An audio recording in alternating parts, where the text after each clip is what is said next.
सर्वांना नमस्कार. स्वागत आहे आपलं मराठी चातुर्य कथा या यूट्यूब चॅनलवर. व्हिडिओला लाईक करा, चॅनलला सबस्क्राईब करा आणि बेल आयकॉनवर प्रेस करा, जेणेकरून सगळ्या नोटिफिकेशन्स तुमच्यापर्यंत वेळेत पोहोचतील. मिलन अभी आधा अधूरा है भाग 199. मग राणाला सरप्राईज देण्यासाठी राणी 2 दिवस आधीच काम संपवून तिच्या घरी आली आणि त्याचवेळी इकडून सकाळी सकाळी रोहित आणि राणा घरच्यांचा निरोप घेऊन निघाले. आणि राणा रोहितला म्हणाला, फ्रेंड, थँक्यू सो मच. मला तुमची फॅमिली खूप आवडली. सगळे खूप छान आहेत. सगळ्यांनी माझ्यावर खूप प्रेम केलं. रोहितने त्याच्या केसामध्ये प्रेमानं हात फिरवला आणि म्हणाला, माझी फॅमिली नाही, आपली फॅमिली म्हण. आता तू मला आपला वाटायला लागला आहेस. आणि मग राणा लगेच म्हणाला, ओके, आपली फॅमिली. आणि लहान राणा म्हणाला, फ्रेंड, तुम्हाला खरं सांगू, मी कधीच कोणाशी बोललो नाही, पण मलाही अशीच फॅमिली आवडते. माझी आई सांगते की माझ्या बाबांची फॅमिली मोठी आहे. तिथे असेच आजी आहे, आजोबा आहेत, काका, मोठे काका, छोटी काका, छोटे काकी आणि एक ताई पण आहे आणि बाबा पण आहेत. आणि हे सगळे मला कसे काय भेटले? अगदी सेम टू सेम भेटले, पण एक मुलगी मात्र जास्त निघाली. आणि रोहितही हसला आणि म्हणाला, कदाचित तुझी आई त्या फॅमिलीत असेल तेव्हा ती मुलगी नसेल, त्यानंतर ती जन्माला आली असेल, म्हणून तुझ्या आईला माहीत नसेल, असं आपण समजूया. आणि राणा म्हणाला, पण फ्रेंड, मी अजूनही खुश नाही. रोहित म्हणाला, का? राणा म्हणाला, सगळे भेटले, पण बाबा नाही भेटले. असं म्हणून राणाचा गळा दाटून आला. त्यानं त्याचे अश्रू डोळ्यात अडवले. हुंदका गळ्यातच अडवला, पण नाक मात्र फुरफुरत होतं. जणू काही बाबांच्या आठवणीनं रडण्यासाठी तो आतुर झाला होता.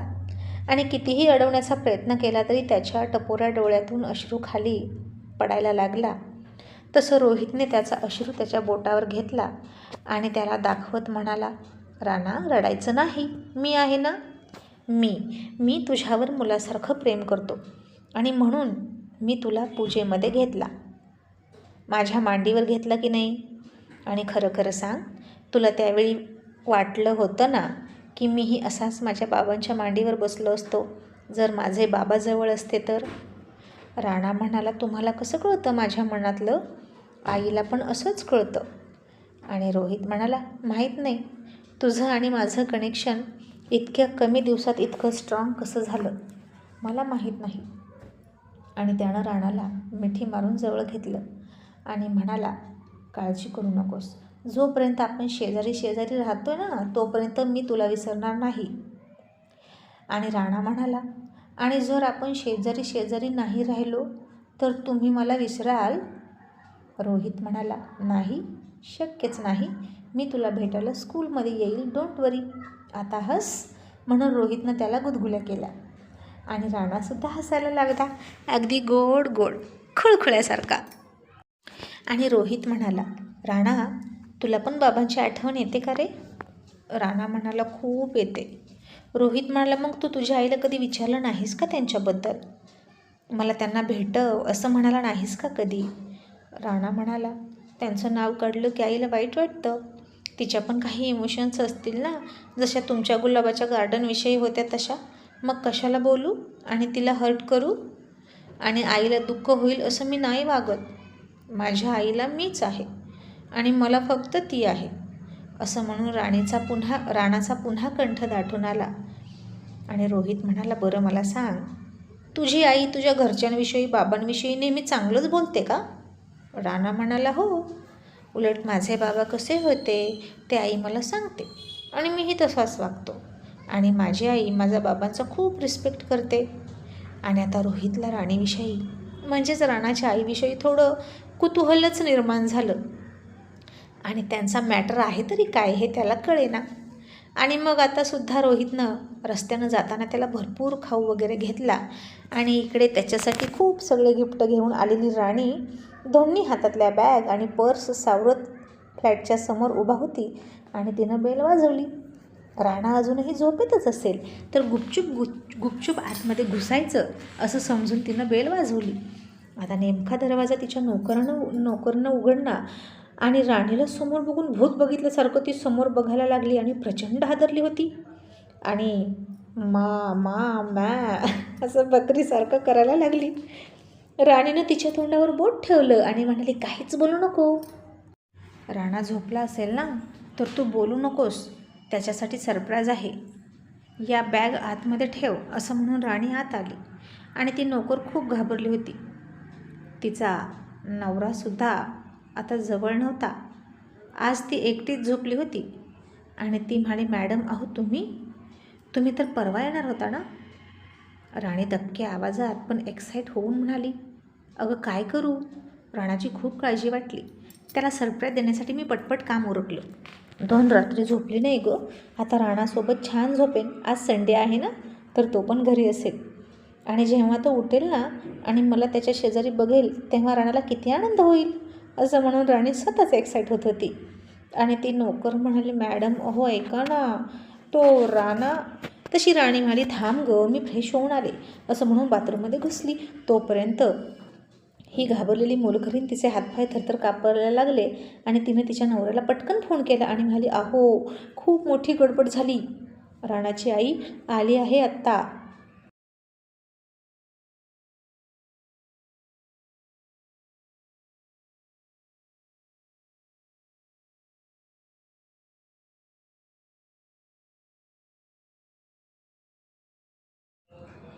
आणि आता नोकरही घाबरला आणि ती म्हणाली, अहो राणा नाही म्हटल्यावर त्या काय करतील. अहो पटकन साहेबांना फोन करा, राणाला घेऊन या म्हणावं. तसं आता नोकरसुद्धा घाबरला आणि म्हणाला, अरे बापरे, अगं आता काय करायचं. साहेबांचा फोन आला होता, ते निघाले आहेत, पण इथे यायला 3-4 तास तरी लागतील आणि मॅडम तर आत्ताच आल्यात. होय, आता काय थाप मारायची. राणीची नोकर म्हणाली, अहो मला काहीच सुचत नाही. मॅडम आता बाथरूममध्ये बाहेर येतील, राणासाठी बेडरूममध्ये जातील, मग मी काय करू सांगा. आणि इतक्यात नोकर आणि काहीतरी थाप मारायची म्हणून म्हणाला, एक काम कर, सध्या तरी मॅडमना सांग राणा माझ्यासोबत आहे, मी काय सांगायचं ते बघतो. आणि ती म्हणाली, बरं. मग नोकरानं इकडं रोहितला फोन केला. त्यावेळी रोहित पाणी पित होता आणि त्यानं फोन घेतला आणि नोकर घाबरून गडबडीत म्हणाला, साहेब अहो राणाची आई घरी आली आहे, आता काय करायचं. तसं रोहितला जोरात ठसका लागला. त्यानं बाटली पण फेकून दिली आणि पाणी पण फेकून दिलं तोंडातलं आणि म्हणाला, काय, अरे देवा, असं कसं झालं. ती तर आणखीन 2 दिवसांनी येणार होती ना. आणि नोकर म्हणाला, अहो आता त्या मॅडम खूप फास्ट आहेत, कामात उरकलं असेल पटकन काम आणि आल्या मुलाला सरप्राईज द्यायला, पण आता काय करायचं. ती मला आणि माझ्या बायकोला धारेवर धरेल. आणि रोहित म्हणाला, आणि मी तिच्या मुलाला इकडं घेऊन आलो हे कळल्यावर माझा शिरच्छेद करेल. आधी कचऱ्यानं आंघोळ घातली, आता कशानं आंघोळ घालेल काय माहीत. दुधानं, पाण्यानं, चहानं. नक्कीच डांबरानं आंघोळ घालणार आणि माझं तोंड काळं करणार. आधीच मला काय काय म्हणायची, आता मुलं पळवणारा म्हणेल. असं वाटून रोहित कुमार खूप घाबरले होते.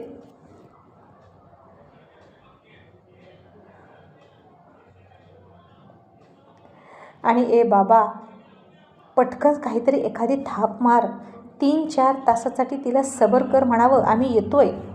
आणि नोकर म्हणाला, हो साहेब, आता अशीच काहीतरी थाप मारावी लागेल 3-4 तासासाठी. आणि आता इकडे बाथरूममधून बाहेर राणी आली आणि राणाच्या खोलीत शिरणार. इतक्यात नोकर म्हणाले, मॅडम अहो ऐका, अहो राणा घरातच नाही. तशी राणी हादरली आणि म्हणाली, घाबरलीसुद्धा आणि तिच्यावर शंका घेऊन म्हणाली, राणा घरात नाही म्हणजे कुठे आहे माझा राणा. नोकर म्हणाली, अहो मॅडम टेन्शन घेऊ नका, तुम्हाला म्हटलं ना ती राजलक्ष्मी, अहो तिचा बड्डे होता काल आणि आमचे हे आहेत ना राणाला तिच्या बड्डेला घेऊन गेले, कारण ती आपल्याकडे आली होती आणि दोघांची मैत्री झाली आणि तिने फार आग्रह केला बघा राणाला. आणि मग ते सगळेच तिकडे गेले. रात्री खूप उशीर झाला ना, म्हणून मग तिकडे झोपले. राणा छोटा आहे ना, मग उगीचच रात्रीच्या प्रवासाची रिस्क नको. आणि आत्ताही राजलक्ष्मी त्याला सोडतच नाही. बघा हवं तर तुम्ही त्याला बोला त्याच्याशी फोनवर. आणि राणीला आता हे सगळं काहीच कळेना. आणि राणी म्हणाली, अगं पण तुम्ही मला काहीच न विचारता मला त्याला का पाठवलं. माझं मूल तिकडे पाठवण्याआधी विचारायचं, परस्पर का पाठवलं दुसऱ्याच्या घरी. नोकर आता घाबरली तरीही म्हणाली, काय हो मॅडम, तुम्ही इतक्या विश्वासानं राणाला आमच्या जीवावर दिल्लीला सोडून गेलात आणि आता असं बोलून पर्क करताय का? तुम्हाला फोन केला तरी पण फोन लागला नाही. आम्ही सुद्धा राणाला आपला मानतो, त्याच हक्कानं आमच्या नातेवाईकाकडे नेला तर काय झालं? आणि तो सुखरूप आला म्हणजे बास ना. आणि त्याला किती आनंद झाला असेल बघाच तुम्ही. राणी म्हणाली, बरोबर, ठीक आहे, मला बोलू दे त्याच्याशी. तसा राणा धाडसीच आहे म्हणा, कुठेही जातो. आणि नोकर म्हणाले, हो हो, राणा खूप शहाणा आणि धाडसी आहे. राणा, तुम्ही त्याला खूप छान तयार केलं आहे बरं का. राणी थोडीशी हसून म्हणाली, अगं मी कसला तयार करते, त्याच्या वडिलांचे गुण आहेत त्याच्यात, तेही असेच धाडशी आहेत. बरं, तुझ्या नवऱ्याला फोन लाव आणि मला बोलू दे. मग आता त्या नोकरला थोडंसं बरं वाटलं आणि तिने तिच्या नवऱ्याला फोन लावला. तिच्या नवऱ्यानं सुद्धा फोन घेतला. लगेच रोहितकडे सुद्धा फोन जोडला आणि नोकर म्हणाला, मॅडम, अहो राणा आहे, पण अजून थोडासा वेळ आहे यायला. आम्ही राणाला बाहेर घेऊन आलो आहे. राणी राणाला म्हणाली, राणा, तू कधी येशील बाळा, मी आले. आता रोहित कुमारनं राणाला सुद्धा पडवून ठेवला होता. तसा राणा म्हणाला, आई, तू लवकर आलीस का? अगं मला वाटलं तू 2 दिवसांनी येशील, म्हणून मी पण आलो इकडे. या काकांनी मला आणलं इकडे राजलक्ष्मीताईच्या बर्थडेला. आणि आई, मी आणखीन 3-4 तासांनी येतोय, मला इकडे खूप मजा येते.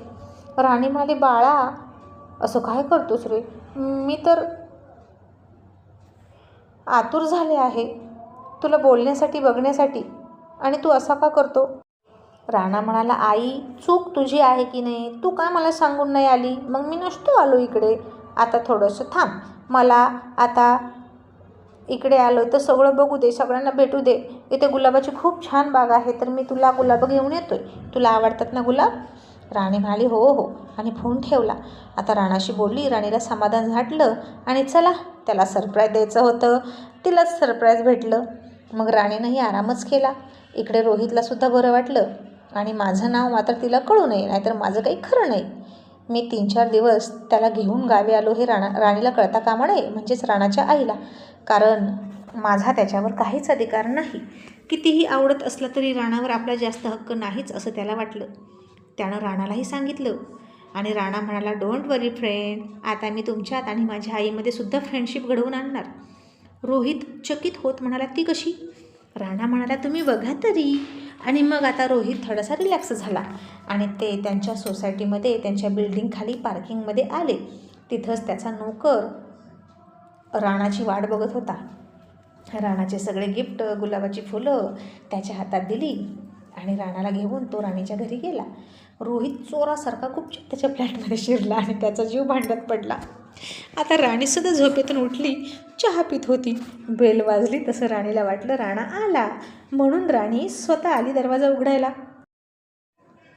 आणि जसा दरवाजा उघडला तसं छोट्या राणानं त्याच्या डोळ्यासमोर गुलाबाची फुलं पकडली होती. राणीनं ओळखलं की तो राणा आहे आणि तिनं खूप हसून ती फुलं घेतली आणि त्याला खूप घट्ट मिठी मारली. आणि त्या गुलाबांच्या फुलांसारखाच टवटवीत चेहऱ्याचा खुश असलेला राणा म्हणाला, आई, तू कशी आहेस? राणी हसून म्हणाली, मी मस्त, आणि तू पण मस्त दिसतोय. राणा म्हणाला, हो, मी माझ्या फ्रेंडसोबत खूप फिरलो. तशी राणी म्हणाली, फ्रेंडसोबत? कोणते फ्रेंड? आणि आता राणा अर्ध खरं अर्ध खोटं बोलत म्हणाला, राजलक्ष्मीताई आणि आई, आम्ही तिथे हे केलं ते केलं म्हणून सगळं सांगायला लागला. आणि त्यांच्याकडे खूप मोठी गुलाबाची बाग आहे, त्यातलीच ही फुलं तुझ्यासाठी. राणीनं त्याचा उत्साहाने भरलेला चेहरा बघितला आणि त्याची बडबड ऐकत बसली.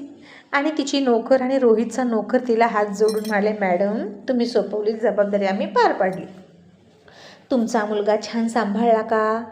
तुम्ही जो विश्वास आमच्यावर टाकला होता तो सार्थ ठरवण्यात आम्ही यशस्वी झालो का? राणीनं त्यांचे हात खाली घेतले आणि तिनेच त्यांना हात जोडले आणि म्हणाले, तुमचे खूप खूप उपकार. उलट मी तुम्हाला हात जोडले पाहिजेत. तुम्ही कसले हात जोडता? राणीनं तिच्या नोकराला आता सुट्टीच दिली आणि म्हणाली, आता मी 2-3 दिवस घरी आहे, तर तू सुद्धा घरीच थांब. आता राणी तिच्या नोकराचे पैसेसुद्धा कट करत नव्हती सुट्टीचे. तिने खूप लळा लावला होता. मग दोघेही नोकर खाली आले, रोहितच्या फ्लॅटमध्ये शिरले. आणि रोहित म्हणाला, काय रे, काय भानगड झाली का वरती? आणि नोकर हसून म्हणाला, नाही साहेब, त्या ताईंना थाप पटली. आता राणासुद्धा खूप तयारीचा आहे हो, तुम्ही त्याला खूप पढवून आणलेलं दिसतंय.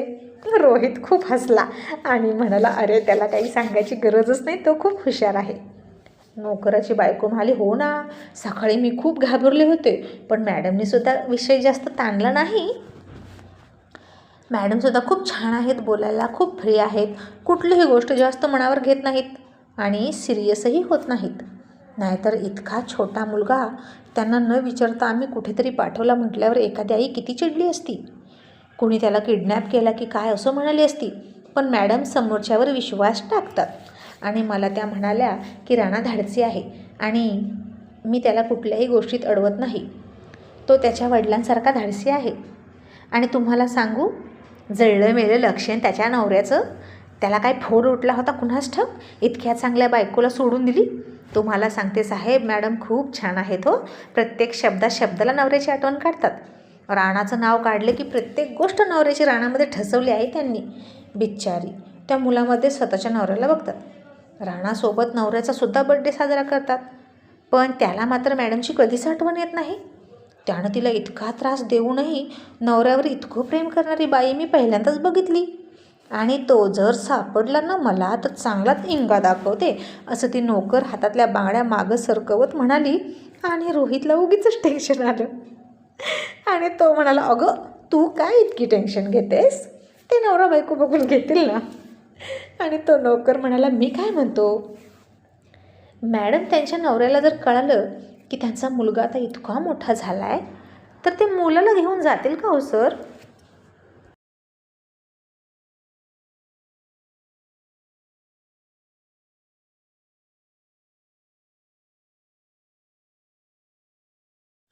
आणि रोहित म्हणाला, आता काय माहीत, त्या मुलावर त्याचाही हक्क आहेच की बाप म्हणून, कदाचित घेऊन पण जाऊ शकतो.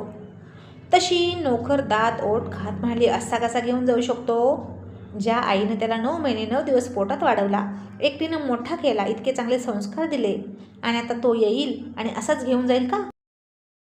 त्या आईचा काहीच हक्क नाही का त्या मुलावर. आणि रोहित म्हणाला, पण असं झालं तरी काय, ती का आली तिच्या नवऱ्याला सोडून मूल पोटात असताना. आणि ती नोकर म्हणाली, आता हे तर मला काहीच माहीत नाही बघा. मॅडमच्या डोळ्यात दुःख दिसतं, पण विचारलं की म्हणतात वेळ आल्यावर सांगेल. त्यांनी मला काहीच सांगितलं नाही, पण एक मात्र नक्की, मॅडमच्या नवऱ्याचं चुकलं. आणि रोहितच म्हणाला, असू शकते त्याची काहीतरी अडचण, आता पुरुषांचीच बाजू घेणार ना. तसा नोकरही म्हणाला, हो पुरुष जास्त बोलत नाहीत, पण त्यांचं मन कळणारालाच कळतं. आणि ती नोकर म्हणाली, आणि आम्ही बायका जिकडे तिकडे वाचा वाचा करत बोलतो का, असं म्हणायचं आहे का तुम्हाला. आणि काय हो, काय म्हणते मी.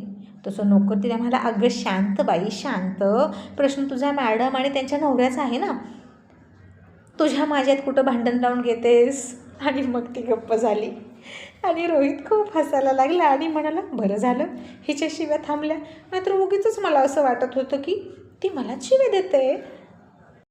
पण मला तरी असं का वाटत होतं, असं म्हणून रोहित कुमार कन्फ्यूज झाले. आणि आता नेक्स्ट एपिसोडमध्ये रोहित राणी एकमेकांना बघणार आहेत, त्यामुळे नेक्स्ट एपिसोड बघायला विसरू नका.